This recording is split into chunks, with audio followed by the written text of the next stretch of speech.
All new models often aren't that all new once you start peeling away the outer layer. But you can't level that criticism at this, the 5th generation Hyundai Santa Fe. And just to ram home the point, Hyundai has made it look nothing like any Santa Fe before it. But before we get to the meat of this crucial new model, if you like what you're seeing, make sure you like this video, subscribe, and tell us what you think in the comments below.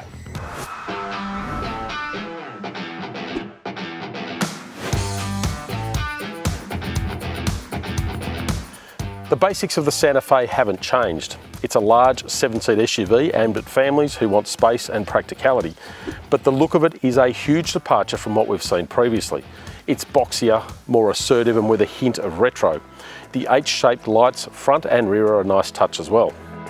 There are big changes beneath the bonnet too. For now, all you can get is a hybrid system, although later in 2024, there'll also be a turbo petrol model. Now, there's a whole bunch of competitors for the Santa Fe, but the main ones each has a hybrid system, the Kia Sorento and Toyota Kluger. It's the hybrid that's the big news with the latest Santa Fe.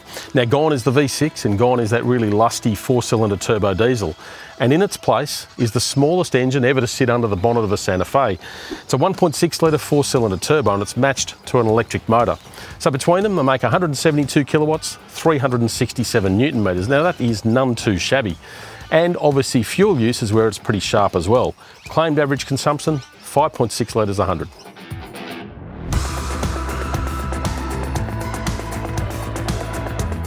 Inside, it's not quite as radical, although clearly there has been plenty of thought put into it, starting with selectable colour combinations and some pretty cool materials and finishes. So the metal look, for example, on the doors and across the dash, something that is interesting, it's different, it stands out.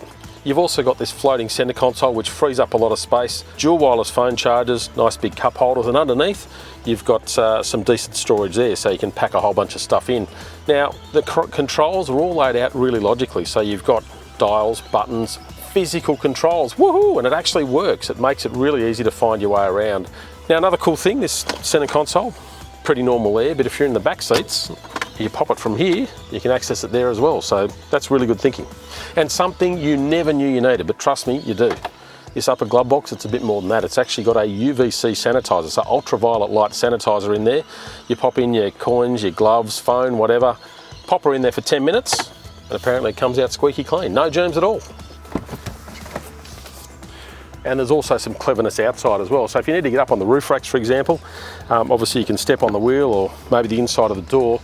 One hand here, but you've also got this extra handle. So grab that, up you go.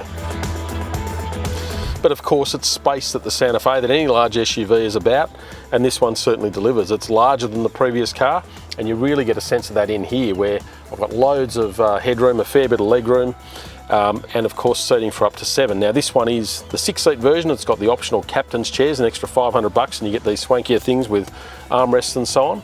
But you'd imagine that most people will go the 7-seater, maximise that kid carrying ability. And that whole space equation flows through to the boot as well. So if you've got that middle row of seats up, you're looking at 628 litres of boot space, so reasonable going.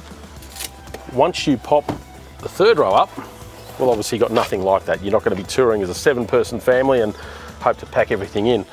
The back seats, well, I'm not going to be launching myself there in a hurry, but the kids have got nothing to complain about. Certainly reasonably spacious, and they've got their own air vents, their own USB outlets, and even their fan control back there, so happy days.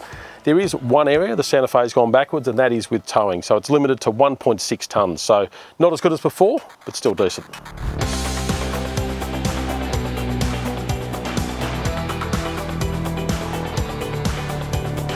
Santa Fe's have long been solid here, but this one does things quite differently, mainly because of that hybrid system.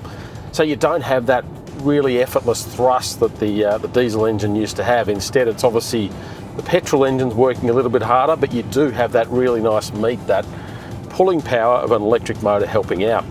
And it's a pretty clever hybrid system. So quite often you notice the tacho, for example, dropping down to 0, telling you that the engine is not working at all. And that can happen at 100 k's an hour, can happen just cruising around town. So it's working very hard to try and save fuel. Now in that regard, obviously it says 5.6 litres a 100, that's the official claim.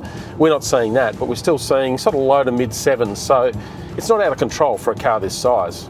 And when you need performance, when you need that extra thrust, it's got plenty on tap. It's got to work, the engine's got to work, and you can hear it sort of revving away, but it does get on with things.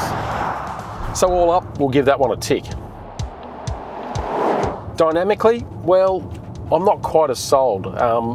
The steering actually feels quite nice, and when you put it in sport mode, for example, it loads up a little bit more, so you get a bit more weight to it, and that certainly does the trick. But it does lean a little bit through corners. When you push on, you start to feel the body leaning around a bit. Maybe that's because it's a bit taller, who knows? But either way, it feels like a little bit more effort in that control might go to good use. The ride, it is sort of a mixed bag. Over sort of bigger undulations and so on, it does a pretty nice job. It certainly settles the body well, but it also picks up a fair bit of the little pitter-patter. You can end up sort of with a bit of brittleness going on. So again, a bit more work on that initial ride harshness might sort things out a bit better. On the whole though, it's still a very decent driving large SUV, and you are reminded it's a large SUV in terms of the weight and so on, but I guess that's par for the course, right? You're driving a bigger SUV, something like a Nissan Pathfinder, a Toyota Kluger, they feel it as well.